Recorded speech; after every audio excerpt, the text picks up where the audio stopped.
to Decoding Dyslexia Virtual Summit or conference. I like calling it a summit, but they called it a conference. We have the last Saturday, we had our 2 presentations, and if you didn't see those, email us, and my email is in the chat, and we'll make sure you get the link, and so you can go back and do those.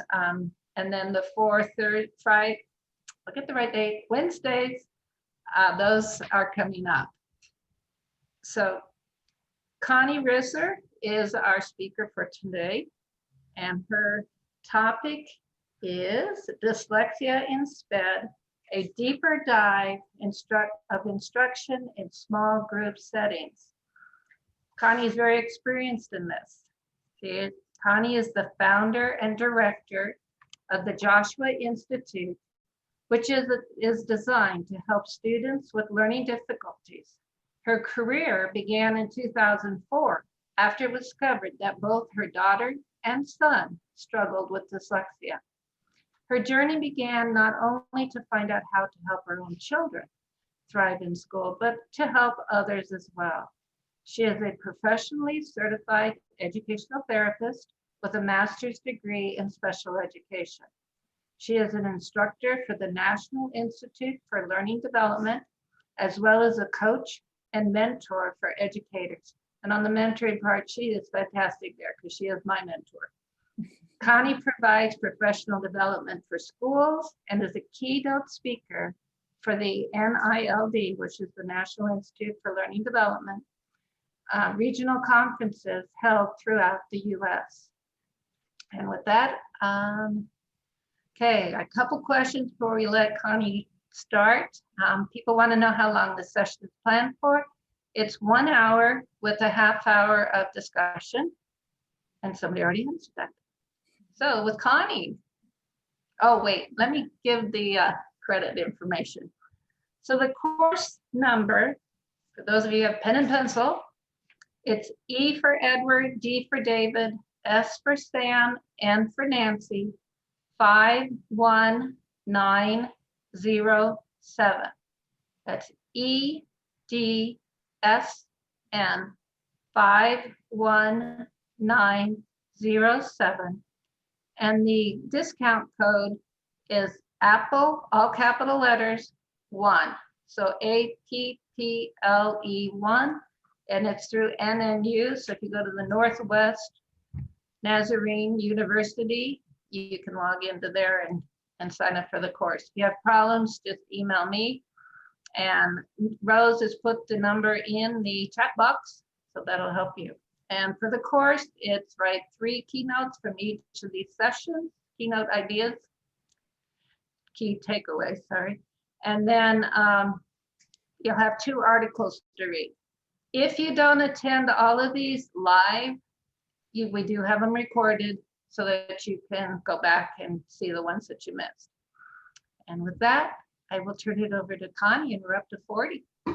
Wow. Well, and I know that I'm in competition with the VP debates tonight, so I can't promise that I'll be as interesting, but we'll see how it goes. And as I was preparing for this, I realized that it's probably going to be more effective if I tweak the topic a little bit so that we can get the most out of it. And so let me share my screen with you so you can see the PowerPoint. If you already have the PowerPoint up, you'll see that we've got a little bit more specific topic we're going to study here. Here we go. So I definitely kept the small group instruction, but I began to really focus more on reading. Being Dyslexia Awareness Month, we definitely do more in the way of small group instruction than just in reading, but to really focus on how effective a small group can be in a 1-hour session, I really decided to kind of hone in on one area. But this is an area that I'm very passionate about, the small group instruction. As the director of the Joshua Institute, our academy is set up for small group instruction. We're a school that is and a learning center specifically for kids with learning disabilities. Our team of professionals are not only teachers, but they're certified educational therapists in the field of dyslexia. We're part of the National Institute for Learning Development, which is one of only 2 organizations in the US who has an accredited teacher training program for reading difficulties through the International Dyslexia Association. So it's really an honor to be part of that because it's such an amazing, effective program. So it's with that background that I want to bring you this information tonight. And I hope it will be an encouragement to you, especially as you're working in your areas of special ed, or as I just heard earlier with one gal, just even working one-on-one with students as well. This information can be very helpful. The beginning of our session, though, we are going to talk about some of those benefits of being in a small group setting. I want to talk about what is the life cycle of a small group. There's some real intentionality that has to go into developing a good cohesive group that can be an effective learning environment. And then I want to talk about the 5 components of reading, as well as some of those important elements that are necessary for that effective small group reading intervention. So the point of this workshop is not to go into specific detail which each of these components of reading. You have other speakers this month that are going to do that. So Kristen did that on Saturday. I know Kirsten next week is going to be talking about phonological awareness. And so I want to be able to focus more on the bigger picture. I want you to see how all 5 components of reading can be addressed in every intervention session, and how you can utilize whatever curriculum you already have that's addressing dyslexia specifically. So the ideas that I want to share with you today are really more like a roadmap to help you stay on track, to not focus so heavily on one area of reading and leave another really important area behind. So let's first talk about the small group. What is the benefit of having small group instruction? And we're really seeing this at the Academy because all of our students are not only getting small group instruction, they're also getting individual one-on-one educational therapy. And so there's things that we can do in a small group that isn't as effective at one-on-one, and vice versa. This first point, the greater flexibility in adjusting learning objectives and pace instruction to meet individual needs, that's really in comparison with trying to work with these kids in a large classroom. In this way, you can intentionally plan a session, but because you have a small group of kids, you can adjust those according to the needs of the group. And so that's a real advantage of that small group piece. Also, with peer interactions in small group settings, students have the opportunity to orally rehearse material, explain material to others. That provides that repetition. They can also discover solutions, maybe solutions that their peers are coming up with, strategies for reading, and also to discuss content. And so in other words, students are able to have several opportunities to participate in that rehearsal, explanations, discussions, while discovering solutions and strategies, and they end up learning from each other. And then, oops, I missed one there. The motivation through cooperative structure. There's increased motivation from positive competition and cooperation. Another advantage is there's that development of that social and communication skills.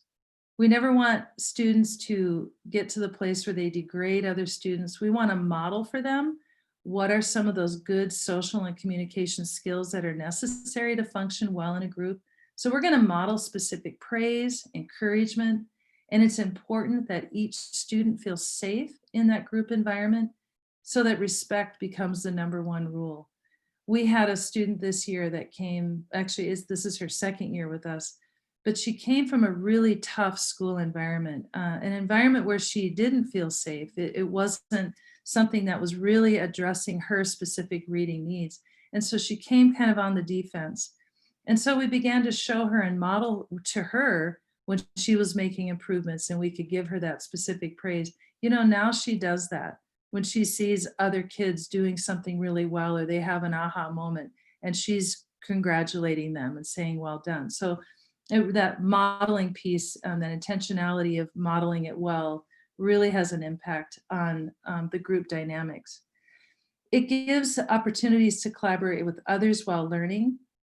It gives them an opportunity to relate to one another and have a chance to have that sense of belonging. There's a lot of studies that talk about that cohesiveness in a small group can really enhance the student's ability to learn. Where a lot of our dyslexic kids are languishing in big classrooms, and they really are trying to cover up what they're not able to do because it's embarrassing and it's really risky to try and step out and learn when everybody else has got it, right? And so to be in a small group where everyone's kind of there for the same reason and you can begin to take the risk of learning, it really can help kids grow. For some students, a small group setting might actually be more beneficial than a one-on-one setting because it can help improve processing speed, improve listening skills, and also sustained attention. So some of our kids that are struggling with ADHD, that can be very beneficial for them. Small group instruction provides extensive opportunities for students to express what they know. We know from research that much repetition is needed for kids with dyslexia or other types of learning disabilities. That information, for it to stick, needs to come around again and again, and small group instruction allows that. It allows for feedback from other students and from the teacher. Students in a group need to be trained to accept the answer as well as to give good feedback.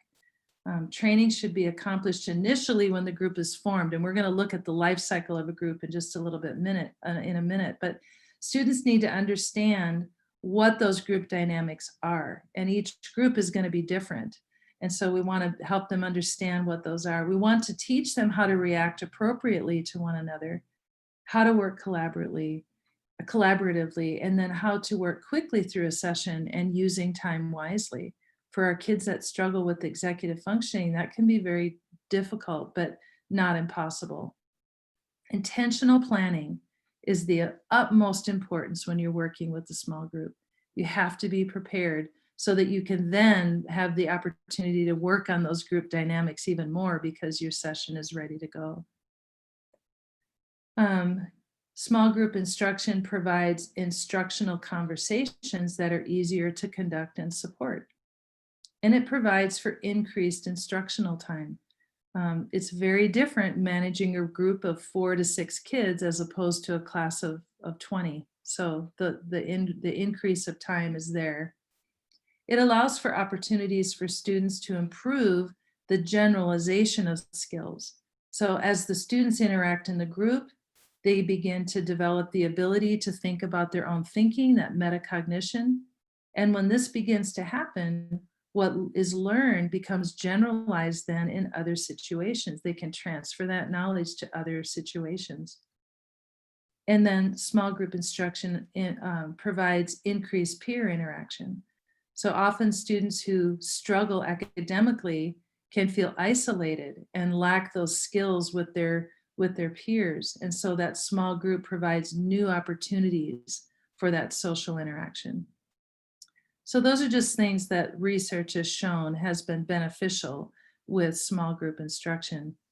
So let's look at the life cycle of a group. This is very interesting. Perhaps the most influential model of group development has been that of Bruce Tuckerman. I don't know if you've ever heard that name before, but he created this model way back in 1965. I was around.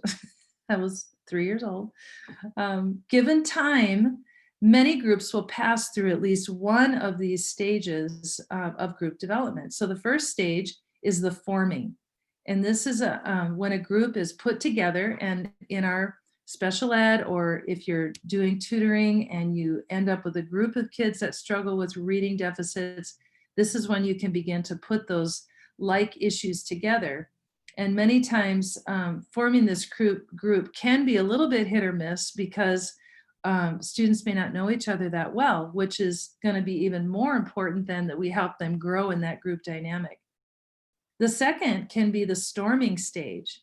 And this is when they attempt to adjust to each other, but there could be times of discord. And so we need to help our students work through this stage. We want to help them see that they can develop that cohesiveness within a group. when that discord happens, that's typical, right? When kids are getting to know each other, we don't want to give up too soon. We want to see if it can, in time, we can help these kids begin to understand how to work together. When you're establishing good rules, you're going to present to the group, what do you think would be necessary for this group to work together? You can help them understand this is kind of how our group is going to work at working together, how to respect one another, how to have healthy competition. A lot of that is intentionally taught in that storming time when kids are trying to figure that out.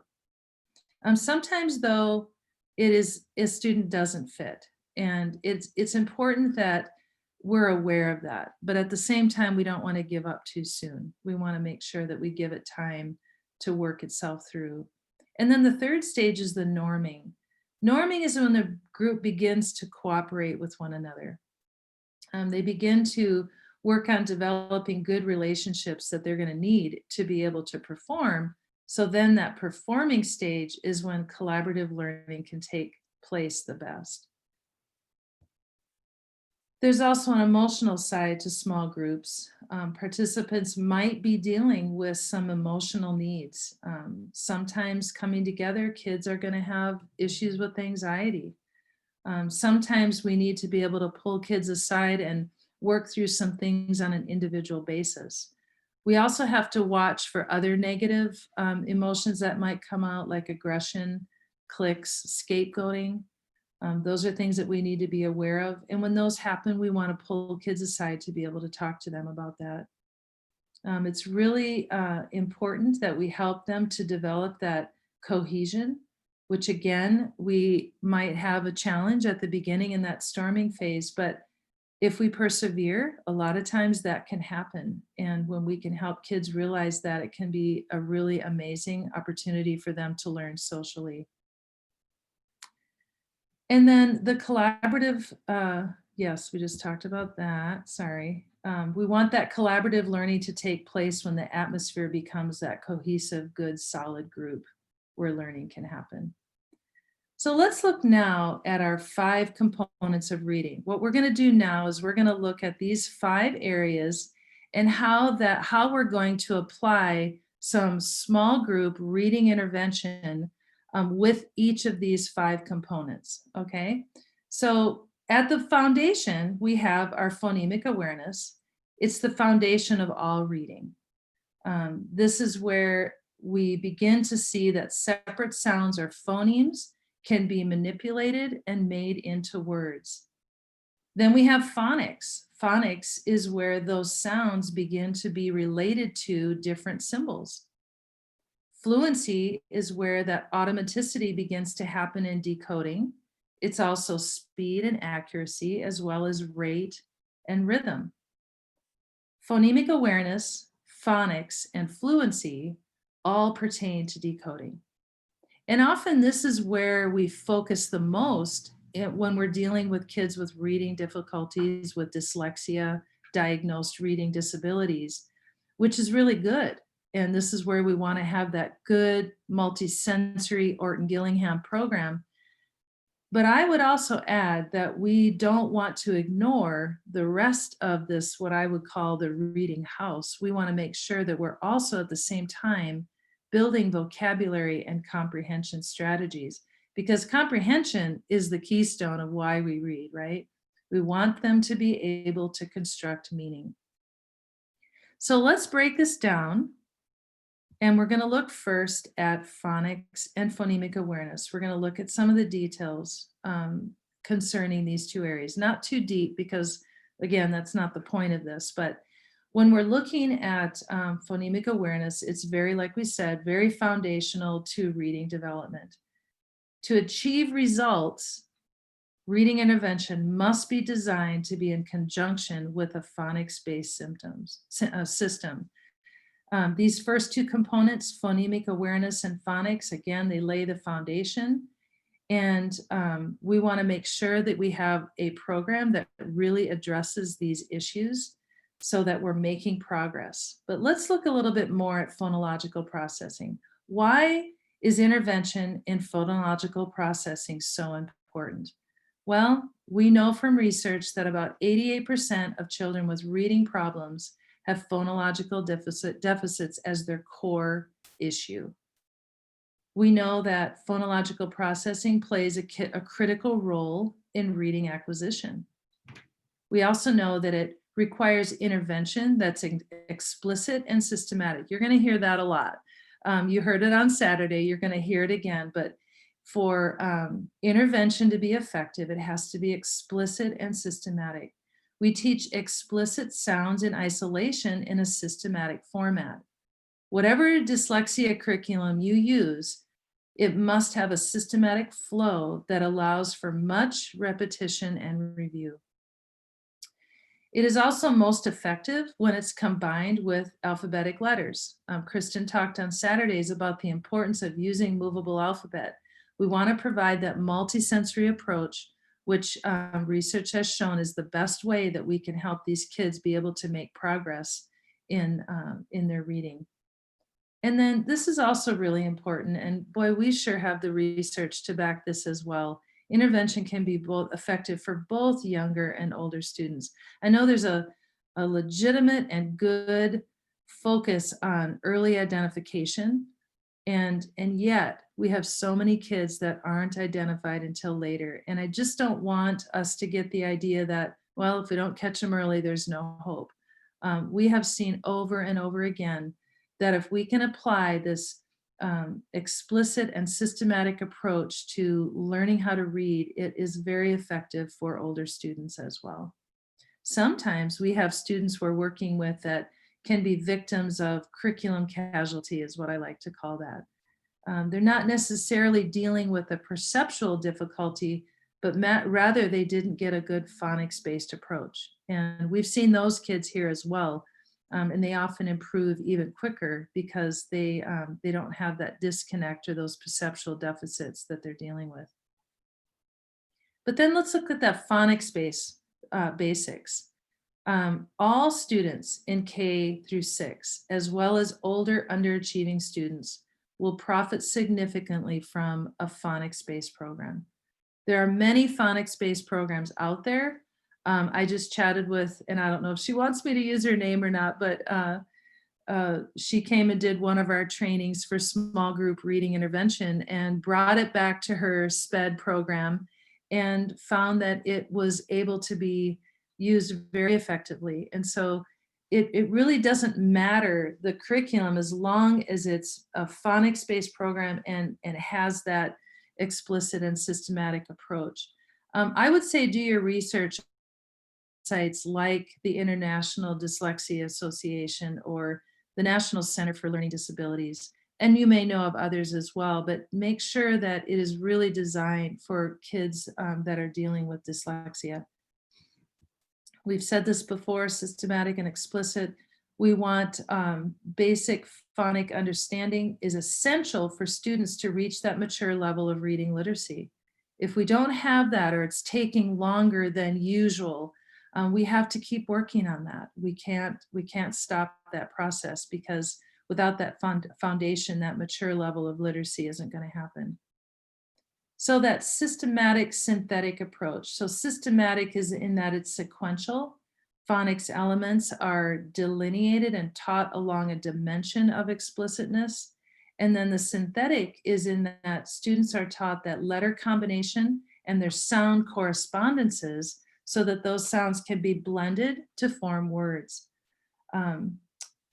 We saw on Saturday when Kristen was showing the benefit of actually not just that sound symbol relationship, but also teaching syllables. I would say your curriculum and that you would work with phonics would also have to teach that syllabication. The other thing is there's studies that show that keyword mnemonics approach can also be effective. Louisa Moat supports this very much. However, we always want to focus on the sound and letter combination that makes the words. I know there's a lot of programs out there that will teach stories about letters. And it's not necessarily teaching that sound symbol relationship. So we want to be very careful with that.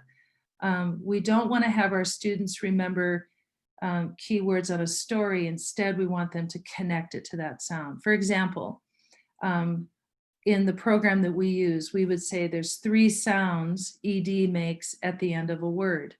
Ed, and the keyword would be wanted, D, pulled, and T, watched. So we're connecting the sounds to a key word to create a hook in our students' thinking to then add other words with the same sound and the same spelling pattern.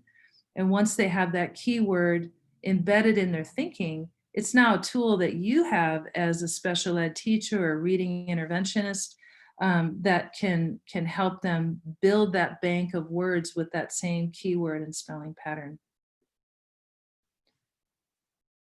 Improvements in decoding and word reading accuracy have been far easier to obtain than improvements in reading fluency and automaticity. This persistent finding indicates there's much that we have to learn about the development of that componential reading skills and how skills mediate reading rate and reading comprehension. So the key here is decode, decode, decode. We need much practice in decoding. We can use tools like Movable Alphabet. I don't know if you're familiar with the Let's Read book, but those are beautiful books, especially for our really low readers, because we can begin to teach them decoding with spelling patterns really well, and also word games. So there's a lot we can do to build that phonics and phonemic awareness piece. Students must first be automatic in decoding before fluency can develop, and then ultimately the comprehension. And one of the most common errors in teaching a dyslexic child to read is to withdraw prematurely the instruction that seems to be working. The child who is reading accurately but not fluently at grade level still requires intensive reading instruction. This is from Sally's, what is it, Kim? Sally's Saywich, or whatever, I don't remember who that. It's Sally Shea. Oh, it's right on the screen. I'm sorry, it's not. It's covered up on my screen, so I apologize. Overcoming dyslexia. This is a really important thing for us to consider. And we often get a lot of our kids that come for services at JI because they are older. They might be 6th or 7th grade, and intervention for reading for them is basically done. And so we got to make sure that we don't end that intervention too soon. We need to realize that neurology says that the brain has plasticity, and if that's the case, and we need to match that with what we know in education. So we just need to continue to provide that influence that can help them. So what does that phonics and phonemic awareness look like then for small group instruction? On Saturday, Kristen talked a lot about that phonics piece of phoneme counting, phoneme isolation, phoneme manipulation, phoneme matching. Those are all ideas that we can use to work with this part of our 5 components. Okay, we need to complete 2 or 3 of those activities every session, and it's dependent on our students' deficit. So as we begin to know what they're struggling in, that's going to inform the plan that we're going to have for them. And we want to make sure that you have access to that information. Kristen talked about the PASS test that we would give to understand where their phonemic awareness weaknesses would be, and that would give us an idea then of what we need to work on with that group.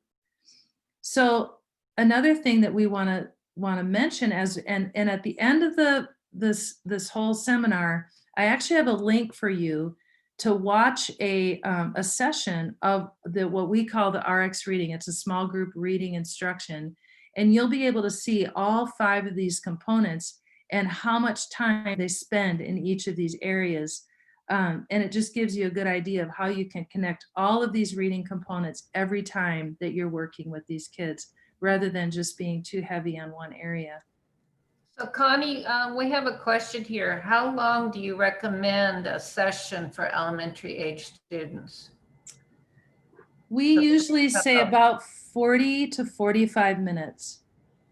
And it's very interactive, which you'll see in that video. When you're moving from one area of the reading components to another, it's very interactive. And so that's the reason we can sustain that attention for so long. So And then about 30 to 40 how minutes. often a week? How many times a week? Yeah, we would recommend twice a week. And we'll talk a little bit later about that. The the um, the fact that this can be done a long enough time with enough frequency is where we begin to see that change happens. One of the things that we've discovered in our small group intervention is we establish eye contact with our students rather than calling them by name.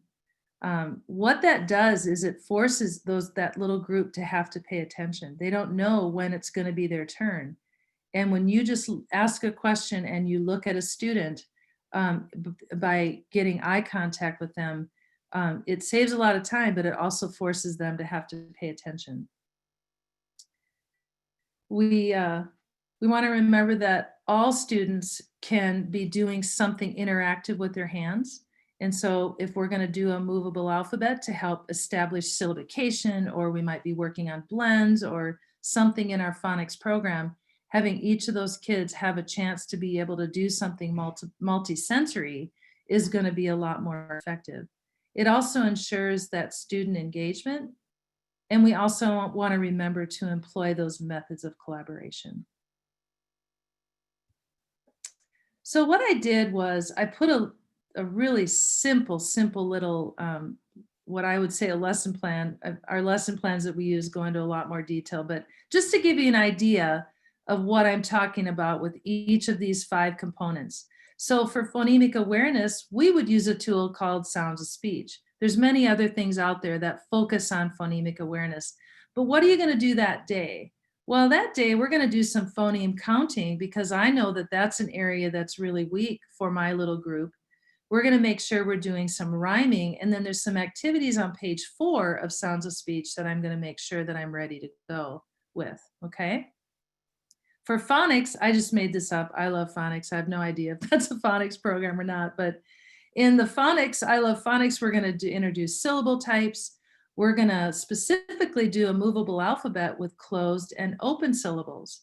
And here's the closed and open syllables that we're going to work on. And you'll see in a little bit why I chose fox and box. Okay, so in each of these things, we're employing intentionality. And as we do that, it's going to be, again, bring that cohesiveness and collaborative learning begin to happen with our students. Okay. So let's go to the next component, and that is fluency. Let's talk a little bit about fluency. Fluency is not limited to automaticity and decoding, but as we said, it's also including speed and accuracy, as well as rate and rhythm. So reading fluency is, it's the ability to decode words accurately, but it will not in itself support good reading. In addition to decoding, one needs to also read words fluently, so attention can be relegated to comprehension. In other words, reading that is fluent and automatic will free cognitive space so that reasoning can begin to be used. We want thinking to begin to happen. When thinking is all about decoding, it's very challenging for kids to also then remember what it is that the words and what the words mean. So why fluency instruction? Well, fluent readers will read more, which contributes to increasing skills. It gives them more practice. Fluent readers exhibit enhanced work completion. Fluent readers will understand the meaningful chunks of text. Fluent readers will have a more positive concept of themselves as readers. I'm sure you've experienced that with students that you've worked with. So how do we promote reading fluency? Well, we need explicit instruction with sight word vocabulary. So words that good readers should instantly recognize. Words that are not regular or do not follow pronunciation or phonics rules. A good list of words for this would be the Fry's Instant Sight Word List. We want to help students become familiar with unknown words prior to reading a text. This will also increase fluency. So if you're going to begin working on a reading passage and you take the time to go, whoops, my finger touched and you take the time to go through that vocabulary with them, now they're going to get to that word and there's a better chance that they're going to be able to comprehend better what they're reading. We want to model good fluent reading to them.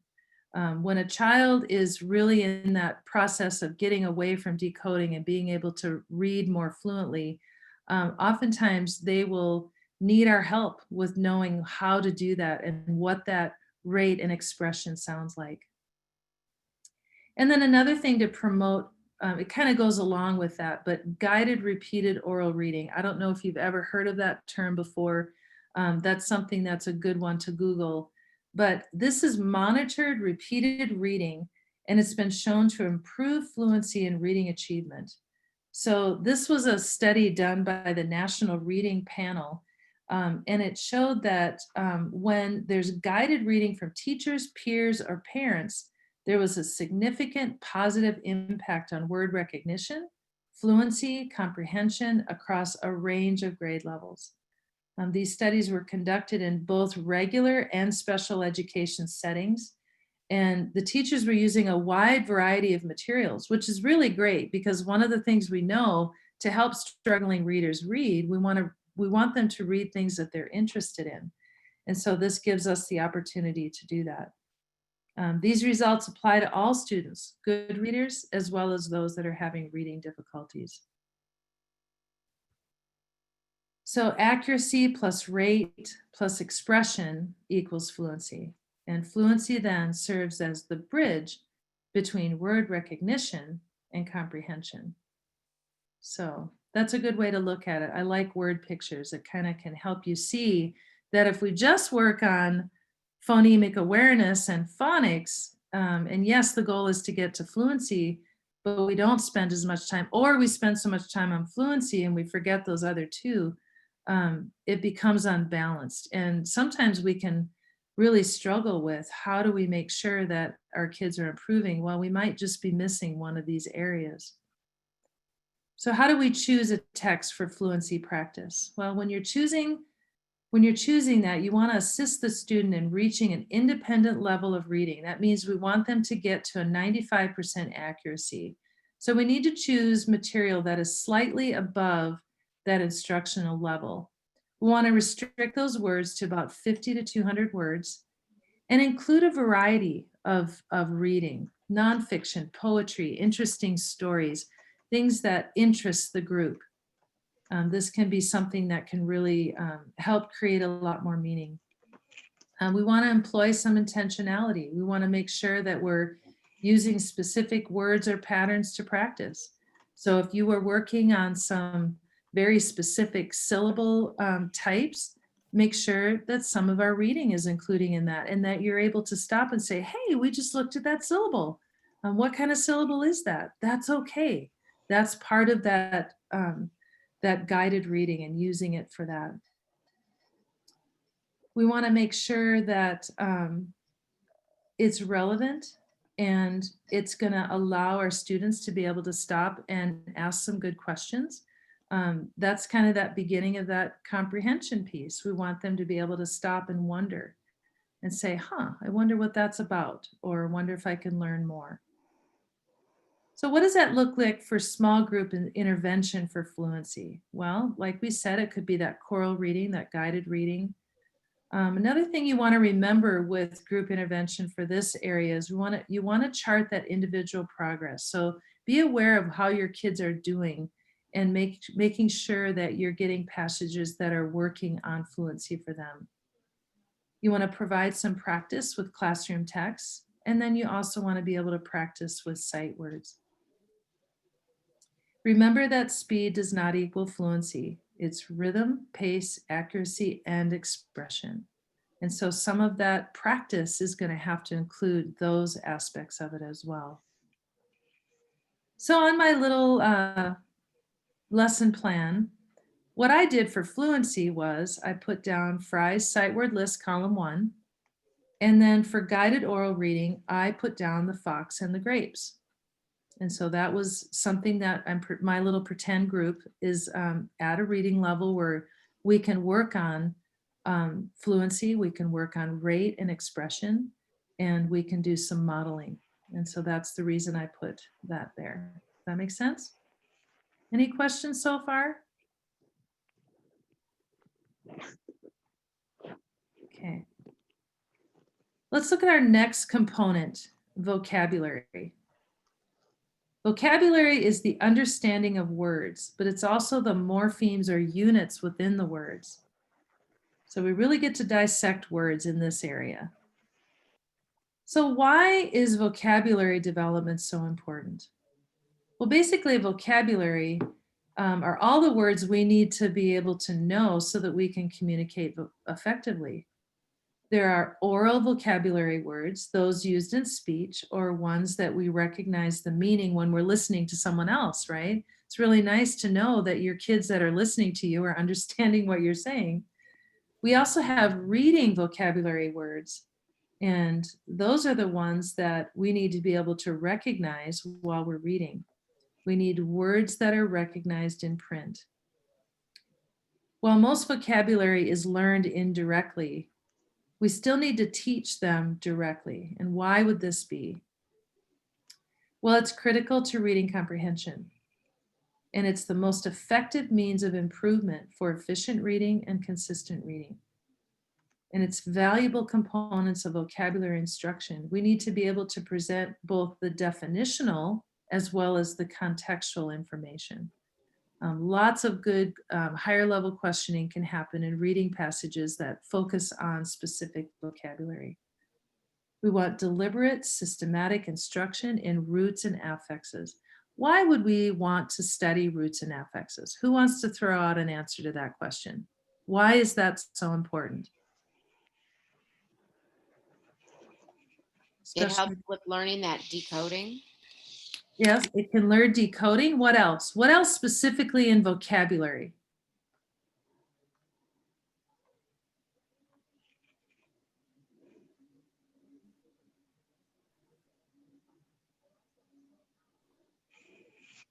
Any ideas? The suffixes and the prefixes help the students to understand what's happening to the root word. Is it past tense, future? Is it somebody doing something? Right. If you're helping students be able to see what the root is or what the affixes are, you're going to teach them what the affixes mean. But now you're coming to a word, it's huge, and you've taught them how to find the root word. You're going to begin, their eyes will begin to be able to identify that same root in another word. When you begin to build those connections, it takes away a lot of the mystery of reading. You know, for so many of these kids, every single letter is a new letter every time sometimes. Every single word, it's like it's a brand new word. Our kids that know the word the, and they still have to decode or they stumble over it every single time. When we can begin to teach them that there's patterns, roots and affixes teach them patterns in words. And that begins to help take some of the difficulty of reading out. Now, somebody wrote, Susie wrote, opens the door to many more words for students. Right. That's exactly what I'm talking about. That's right. Very good. So let's look at more why we want to closely look at vocabulary development. It's deliberate, systematic instruction in roots and affixes. Parts of words are not only key to decoding, but also key to meaning. We want to look at those morphemes, the smallest unit of grammatical form that contains meaning. And that morphology, the study of meaningful parts of words and how they're combined. I love that analogy that it opens the door to more words. That's exactly right. So we could identify some more morphemes together here. Who wants to tell me the definition of ing? Put it in the chat box for Kim. What's the definition of ing?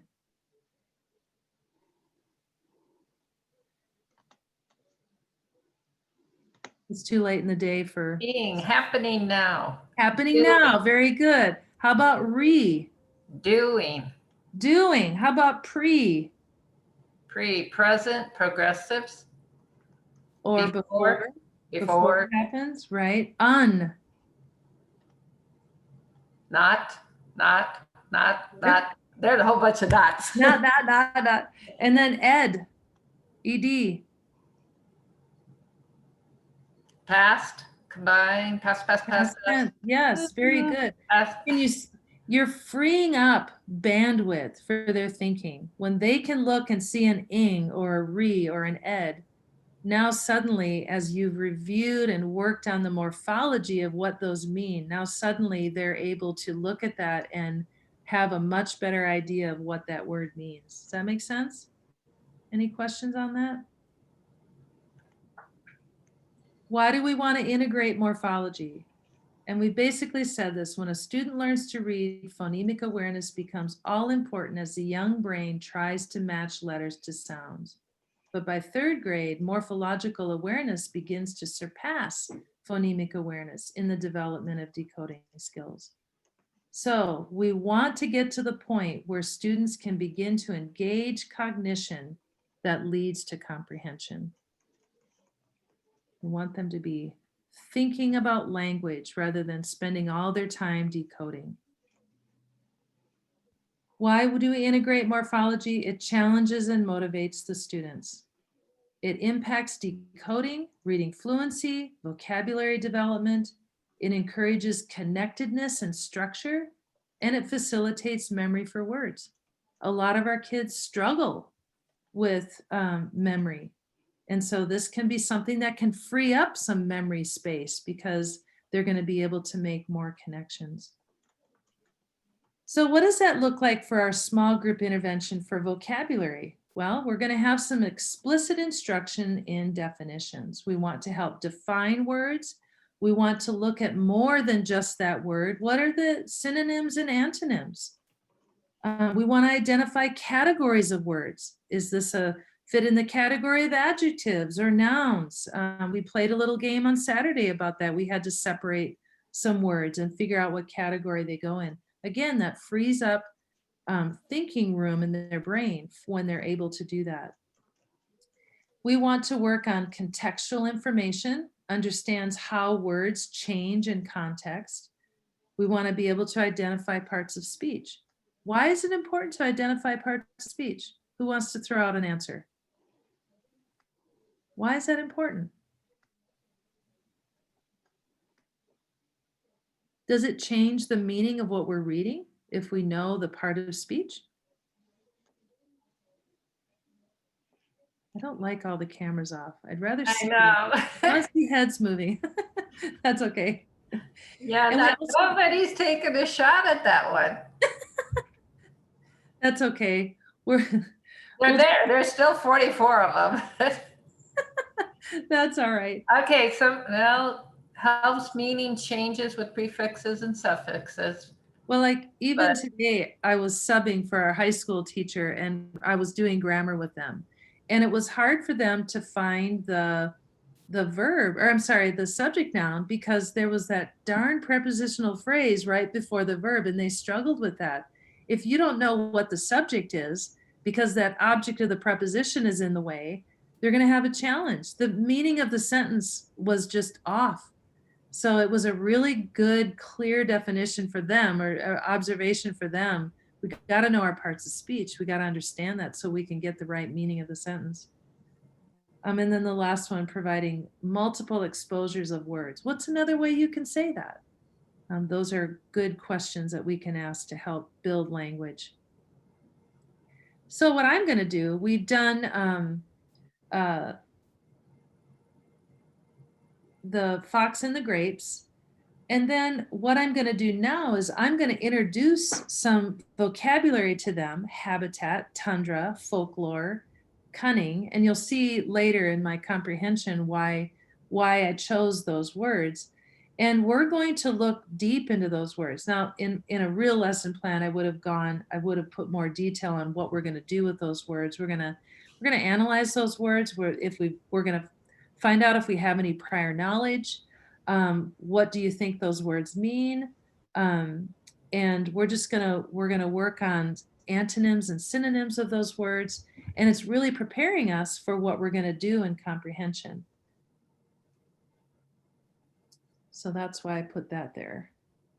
And then the last one, the keystone, really is comprehension. And this is the whole purpose of why we read. So we all have had students who've struggled with comprehension. And we want to begin to observe what those weaknesses are. We want to see how those weaknesses are manifested in students, because slower errors in reading without recognizing those errors and not able to self-correct really means a frustration for reading. Years ago, we had a 10th grader that came to us. He moved up from California and started going to our school. And he could not remember what he read. He's very dyslexic. We had a lot of work to do with him, and just being able to decode. Got through that, was able to decode well. He started to be able to read well, but he still couldn't understand what he was reading. And we discovered that he wasn't putting any meaning to the words that he was reading. He was actually decoding really well, so it didn't sound like he was decoding. But at the same time, he hadn't learned how to see in his mind's eye what he was reading. And once we began to say, well, buddy, do you have a movie screen going? This is a very interesting book. Can you see what's happening? He had no idea that that's what you do when you read. You actually visualize what you're reading. So that was really good. It was a different kind of weakness that he was dealing with than someone else that might be because they don't understand the vocabulary. And so as we begin to, dig deeper in what might be going wrong, we can begin to then address some of those issues.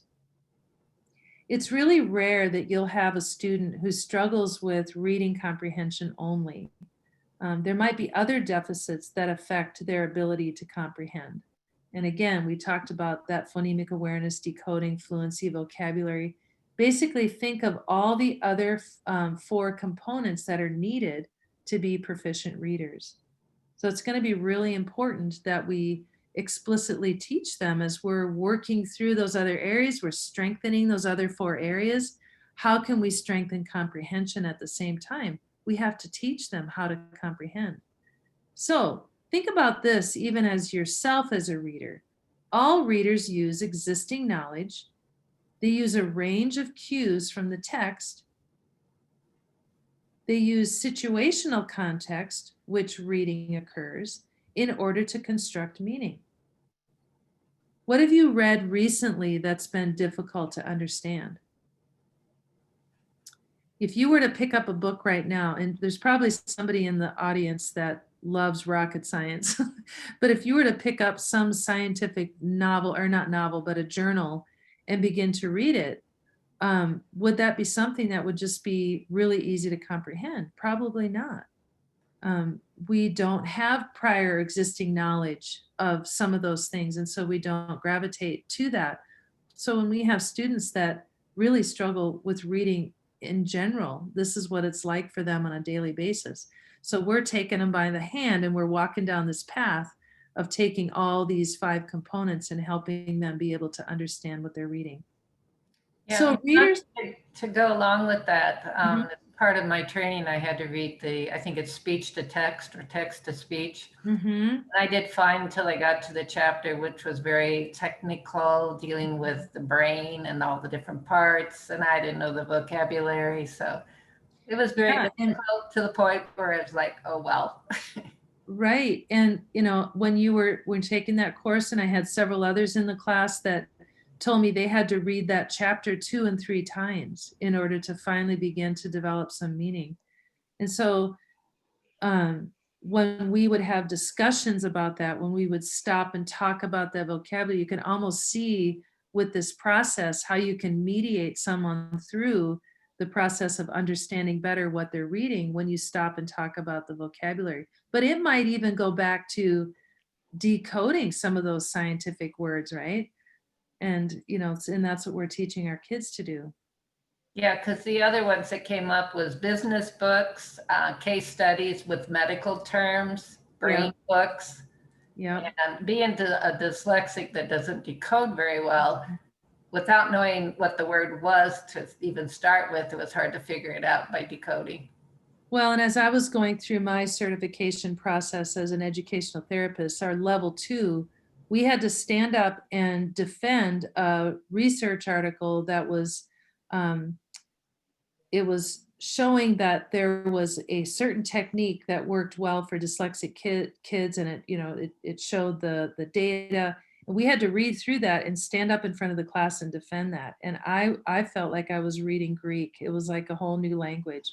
And I thought to myself, there's no way I'm never going to be able to get this. That's what our kids feel like. Well, I read research articles all the time now. You begin to learn the language, and that's what we're doing. We're teaching our kids the language, but we have to help them see it takes practice. It takes time. It takes a lot of hard work to roll up your sleeves and lean into words that maybe we just don't know. And it's frustrating for them because they feel like they should. And that's how I felt. So it's good to see these different aspects so you can help your kids know what area of difficulty might be for them. So Yeah. readers, One quick one here. Say it says, if you read it out loud, actually helps to understand it. And I can see reading it out loud a couple times helps. Yep. So And you're you know hearing why? it as well as seeing it. Well, and it's been shown in research that the more modalities you use as you're doing something, the greater chance that that information is going to stick. So if you're seeing it and you're saying it, that's 2 modalities. So you can see why a multisensory approach in teaching reading is so important. So if you just spent time knowing that you're going to get to a vocabulary word that's going to be challenging, but you spent time up in the phonics piece to teach a syllable rule that would apply to some of the vocabulary words you're going to introduce, you've just now made a connection. And you're using movable alphabet, you're saying it, you're seeing it. So just keep that in mind. The more modalities you use, the greater opportunity that that information is going to stick. It takes that as well as understanding. We have to make sure that our kids are understanding what they're doing, or I can't remember things I don't understand. So it's the same for our kids. So readers of all ages use existing knowledge as a filter to interpret and construct meaning of any text. So it helps to determine importance, to draw inferences and make predictions. And that's not easy to do. Sometimes we have to help them be able to make those inferences. What do you think is going to happen? Well, how do you know? What do you know in the paragraph that's going to give you that information?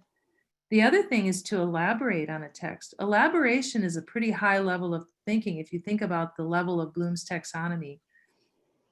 And then to help them be able to monitor their own comprehension.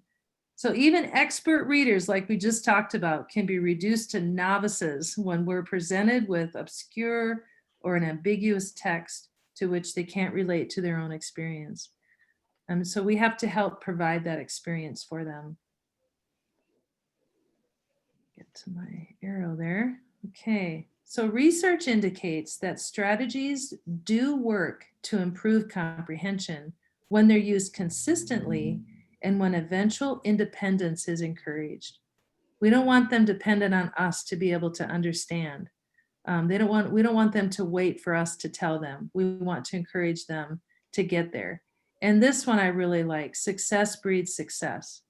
If they come to a difficult one, we got through it before, we're going to get through it again, and we can begin to build that sense of confidence. And this is very important. What students uncover for themselves, they will recall longer. A couple times today as I was subbing, I was like, oh, I love that, don't you? Don't you love evidence of aha moments? Because that's something that they're discovering. And that's what we want them to be able to do. And so we're guiding them to that. We're the mediators. We're taking them by the hand and leading them to that discovery that they can get to themselves. So what does that look like for our small group intervention? Well, we might use some of those mnemonic devices. We might look at the 5 W's. We might look at what is a gist summary? What might be the main idea and several supporting details? How many of our kids that we work with If you want them to give you the main idea, they're going to tell you the whole thing. They don't know how to pull something out. They're not sure what might be important. And so they're just going to tell you the whole thing. So that's a pretty high level thinking strategy to be able to just give you the main idea and several supporting details. Graphic organizers are wonderful. I'm sure you guys are utilizing those in your groups, but it can be a wonderful visual display to help organize key concepts that you want them to be able to know. And then some of the advanced organizers as well. Anything else that you want to throw out there, maybe share with the group that you have found that's been helpful for comprehension?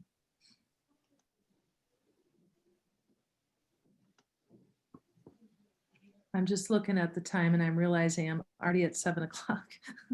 I thought we would get done sooner. I apologize. We'll just keep going here. So I don't want you to miss the debate if that's what you're heading for. But Yes. so on my lesson plan, this is what I would put then. Because we did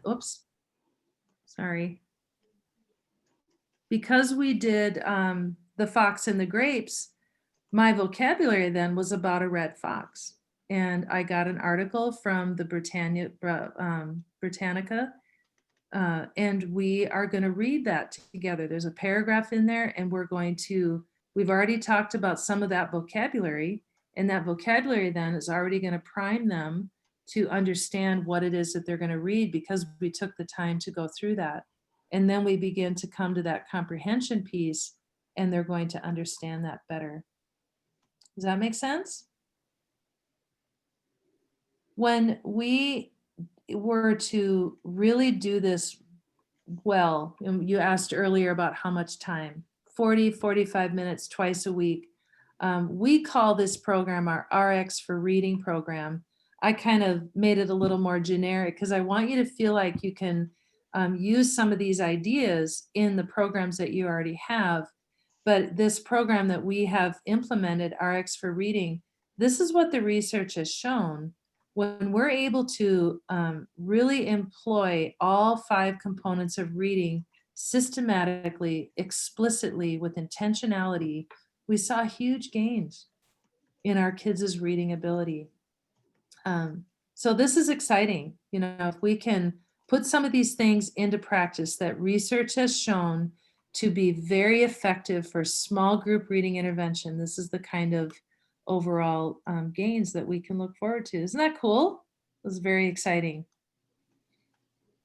Small group intervention can be as effective as one-on-one when teachers are well trained and you can provide intervention with sufficient, and this is so important, intensity, duration, skill, and support.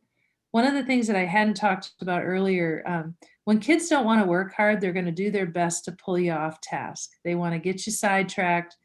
And that's where that intentionality of having a good lesson planned, and you know that you're going to target all 5 of these areas, and maybe from all the way to the top, all the way to the bottom, there's going to be a connection, maybe a theme. My theme was a fox. And you can keep it moving because you're prepared. And when you're able to do that, and it's really employing some of the interests that our kids have, and we're not just doing the drill and kill, filling in a worksheet, just using a curriculum that is scripted, I don't recommend that because kids don't like that. So when we can put something together that has a flow to it and has that intentionality to it, it's very, very effective. So what I did at the bottom here, this is a link for the NILD's RX for Reading workshop, and it really shows these 5 components done so well. She's using movable alphabet, she's using games, she's got all kinds of little things that she has put together to help kids. I don't recommend that you do a small group reading intervention without a specific curriculum, without something that can help guide you. But I guess I would just encourage you not to let that be something that you don't have the flexibility to adapt into something that can include all of these components. So that's what I have for you today. I hope that's something that you feel like can be useful for small group in instruction, especially in reading. we have small group instruction training for writing and for math as well, that also have all of the components that we kind of work on all at the same time, rather than just focusing on one area specifically. Okay, we got a couple questions popping in like crazy here. How many students do you have in a small group? We recommend that there's 4 to 6. In our academy, we have 8. What's really nice is that you have an even number, because then as you're playing grammar games or you're doing something that you could actually have them work with a partner, it works really well. So I recommend not less than 4, but probably not more than 6 or 8. 8, we're doing 8 because we've been doing it for so long. But yeah. And then our great friend Jordan is wondering if you could put that link in the chat. So Rose, if that's possible, otherwise it is in your document, right? You know, I think I can do that. I need to stop sharing my screen and then I can grab it. And while you're doing that, is it possible to adapt to less time, but each day? And I can answer that one. Yes, you can adjust it. The biggest thing is to remember to be very intentional and do the sequencing of these activities every day. The fidelity to the program that you're using is what makes the difference. So if you're doing, you know, the Sunday, because I know a lot of you are West State, if you're using Sunday, but you're only using it 2 days a week and then using something else, that's not going to work. You've got to stick with the very intentional, explicit, systematic instruction to get all this to sink in with the kids. Do you recommend if only you have 2 students in a group? Yeah, yeah. It can work with 2 students. And, you know, we have people that work one-on-one with kids too. There's this kind of idea can be definitely adapted. The whole point of the talk tonight was how do we do small group well? But these components are vitally important for all kids. Now, when we have kids that are dealing with pretty major learning disabilities, by the time they come to us, that's usually the case. This is so ideal for special ed programs because a lot of times that's where you're the first net, you're the first catch for them. So we have a program that goes way deeper, but if you've got somebody that's just dealing with the reading issue, include these 5 components in what you're doing with them. Yeah, there's an advantage, as I shared each component and I said, this is the benefit that you can do with a small group. And then you go back up and look at what are those components of a small group. A lot of that is that peer interaction, that healthy competition, games that you can do. It can, in fact, we do these small group workshops on Tuesdays. We do reading, writing, and math every Tuesday. It's our kids' favorite day. They can't wait for Tuesday. So, and we push them hard with it. And this is a lot. I mean, it's pretty intense, but they really enjoy it because they feel like they're really accomplishing something. Yeah, and some of them are asking, you know, with the working with in small groups, how do you do that when your school district is requiring that the kids be 6 feet apart? Oh, our kids are 6 feet apart. We're not less than 6 feet. Makes it really hard to play certain games, but but there's still things that they can do when they're 6 feet apart. Takes some creativity right now, doesn't it, guys? We have to be really creative. Our kids wear face shields if they're closer than 6 feet. I don't know if that's something that you can do. I know that there's a lot of policies that you have to maintain, so I understand that, but. And then Nicole asked, what specific writing curriculum do you use with your reading programs? Our writing curriculum that we use is we call it the Institute for Excellence in Writing. Andrew Pudwa is what we use. He actually created a program that was designed for learning disabled kids, but it's across many public schools right now. So that could be something that you could look for. Our writing small group instruction, though, with the 5 components that I'm talking about, that's a little bit different. And that we're going to have to talk about it another time. That's like a whole another session that we'd have to do for that. But yeah. What was the name of that curriculum again? Institute for Excellence in Writing, Andrew Pudwa. That's a really good writing curriculum for kids that struggle with not so much the mechanics of writing. You're going to hear about dysgraphia from Kristen at the end of the month. She's going to talk more specifically about that, but it's for those kids that really struggle with the language part of it and being able to get their thoughts down on paper. It's a really good process for that. But that's different than the small group instruction in writing that we train, the twice a week program that we use. That's not a curriculum, that's a training that we do. Okay, and I put it in the chat, but I can't even find it in the chat. Oh, there it is. Well, let me put it. It's the Institute for Excellence in Writing, and Andrew, and I have no idea how to spell that last name. It's not in English. Do you have any ideas to add in cross-brain training to the lesson? Yes, you're going to see an example of that. Kristen is going to show a demonstration of what we call rhythmic writing. And she really wants to include that at the end of the month because it's the biggest thing that we've seen help. It's a game changer for handwriting. And so that would be the thing I would say. Come to that conference at the end of the month. The 21st. The 21st, okay, yeah. And she'll be there and she'll be able to explain that. Yeah, you can Google rhythmic writing and you'll get an idea of what it is. And then Kristen really explains it well. Yeah, And it's a phenomenal technique. And I project my game boards on my whiteboard and use magnets for moving them through the game. That's from Nice. Gary. That's great. That's a great idea. And since my chat is hung up, if you have another question, you're going to have to unmute yourself.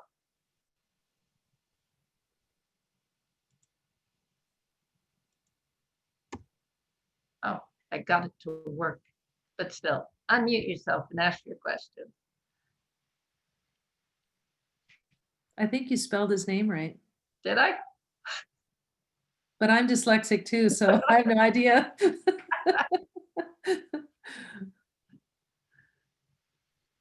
Yeah, the more I participate and get trained in this, the more I discover these little idiosyncrasies that I have. I can blame on my dyslexia. Yeah. Direction, I'm terrible at.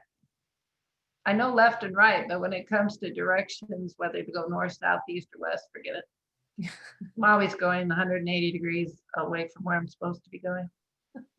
So I won't pick you for my soccer team. No. Well, thank you guys. Follow me when we're in an airport. Yeah. I appreciate everybody's attention tonight. I don't know if there's no more questions. I don't want to belabor the time together, but I appreciate everybody being here. Yes, we do. We got, thank you. Awesome session. Thank you so much. Thank you. And West Data people, thank you for being here. Yeah. I used to work in your district. And they're slowly disappearing.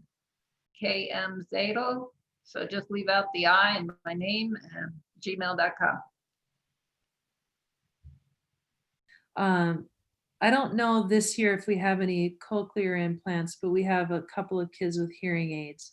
And so it kind of goes back to that curriculum casualty. It might not be curriculum casualty. It could be a hearing casualty, right? Right. So they still need to have what they missed. You know, Right. have another little boy who really did not start talking till actually just 2 years ago, and he's in 2nd grade. And it was because of hearing. So they still need that same process. So we always say whatever's good for the normal student is good for all kids, right? Or I'm sorry, the dyslexic student is good for all kids because it's the same components that need to be learned. Yeah. Is there a secret to getting them, because they rely on the signs and they don't really want to try to listen, even though they have hearing, they're hard of hearing, they might have mild or moderate, and sometimes they understand me perfectly, and then other times I think I get the impression they check out and they just rely on the interpreter, probably Well, I because tell you, it's more when, comfortable for them, but then they don't continue to listen, and so then they're missing out. yeah, And that's any a tough, secrets or tips? yeah, well, I guess one of the things that I'm learning with our kids is they have to have awareness. You know, if they are not aware of what they're missing and they're just assuming that they're getting everything they need, you know, if Right. it doesn't Yeah. have meaning for them. So one of the things we've done here is we've created what we call a student success plan. And on Mhm. that plan are goals and strategies that they have a part in. And Yeah. so if there's an area, are you working with them specifically in reading? Or what is? Speech and language, so vocabulary building, and I do a lot of reading with them. Uh-huh. And yeah, the motivation, some of them are more motivated than others. But a lot of them, it's like, oh, I have to go to speech, and they don't want to. So Right. I think when they get to you, they're motivated. Their parents are bringing them, and maybe they're Yeah. older and old enough, like, oh, I need to learn how Right. to do this now. That's So a good point. And I think because we're a separate location, they're not getting pulled out and have to walk yeah, to a different room. yeah. Really does make a difference. Like even today, I'm starting a video for our donors. And so I went to all of the high school kids and I said, okay, you're going to start the statement that I'm going to video, and it's, I love the Joshua Institute because, and then I'm gonna finish the sentence. And a lot of it was because they felt like they were in a safe environment. So I guess a part Ah, of it is really getting to the heart of what is the lack of motivation. Is it yeah, really because they're just lackadaisical? Are they embarrassed? Do they not understand the importance of why they need to learn that? And yeah, so building that connection with a good conversation, it might take a whole session to get down to, honey, what do you want to get out of this? yeah, What are yeah. your goals for coming here? Because you can't teach a kid who doesn't want to learn, Right, right. So we have a saying here, you can lead a horse to water, but you can't make him drink, but you can feed him salt. I love Yeah. it. And then Grace, I have been working with a girl that is, she wasn't, Right. they didn't figure out she was hard of hearing till 3rd grade. So she Mm. missed all that foundational stuff. And after I started with her when she was about 14 or 15. So it's been 6 years. Mhm. And just this last year, she finally told me that when she was little, they did a brain scan and discovered her left side of the brain was 10% smaller than the right, or you could say the right brain was 10% bigger. But the left side is where all that language development is. Mhm. So then I had her start doing the rhythmic writing. And within like a minute, she had a headache. So that told us real fast that her connection between the left and right of her brain is not developed. Mhm. So we're starting to work on that. And then that Oh. also then made me understand as a math teacher why she couldn't memorize her math facts. Aha. And so the rhythmic writing is something that'll help with these kids. And then you Okay. just kind of have to adjust things. And I remember when I was being observed by her occupational therapist that she said, make sure she understands. So I go and say, did you understand? Did you get it? She goes, yeah. Well, she understand what I was faced when I faced her to talk. But if I was facing the board, she missed it. Uh-huh. So, that's something when you have a whole group, whereas I think you're doing them one-on-one. One-on-one or maybe two. Yeah. Yeah. Probably pretty important. Yeah. Yeah. It's Yeah. that make it fun coming to you somehow. I'm trying. I try. A Yeah. lot of it is just teenage, angst and teenage blah. Yeah, they Blase. really don't, they don't want to be pulled. And I Yeah. always said, the kids would ask me, how come they get to leave? And I go, because they're special and you're not. The special ed kids got my humor. The other kids are just looking at me like I'm weird. All right, thank you very much. You're welcome. And your question, Taya, am I saying your name right? It's the phonological awareness book that I had listed is actually one that's being sold by NILD. So you can get on their website and go to their store.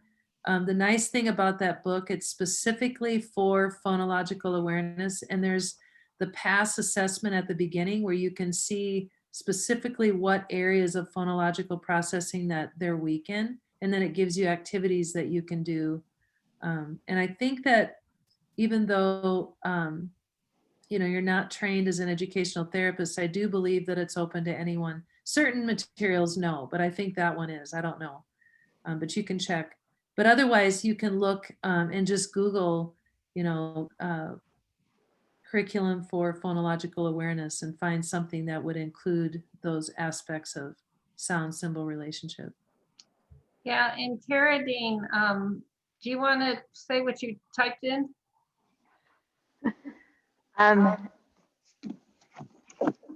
I've trained with the State Department last year, and they're repeating their trainings this year in the visual phonics. It's called See the Sound, visual phonics.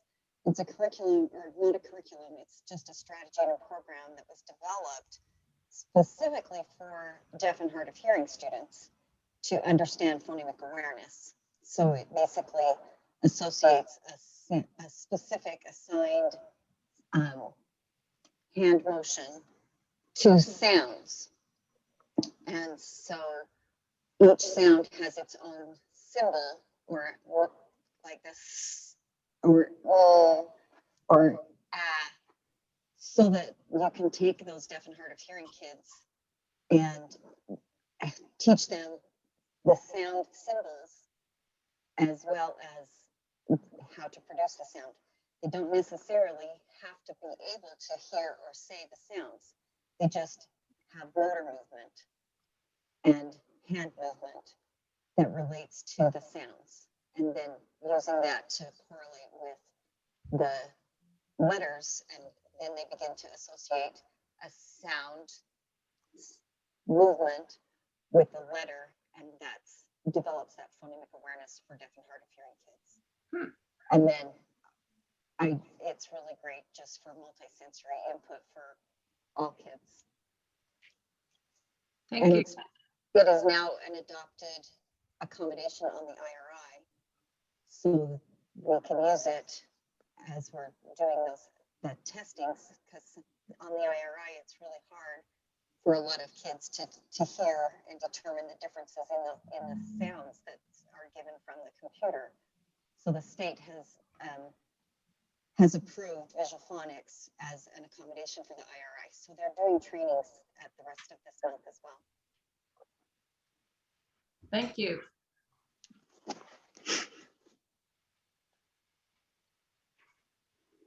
Okay, any other questions?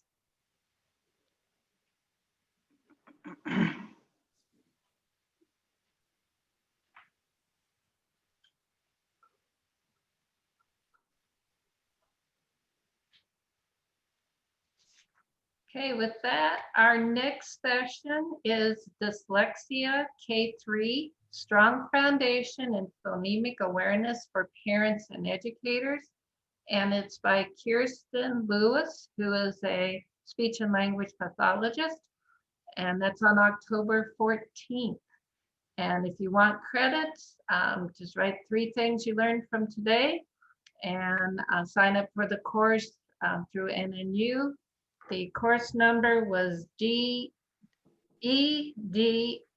and E for Edward, D for David, S for Sam, N for Nancy, 51907. And if you enter the code APPLE1, all capital letters, you'll get a $10 discount. So with nothing else, thank you so much, Connie. This was great. You're welcome. Good to see you all. All right. Bye, everybody. Bye.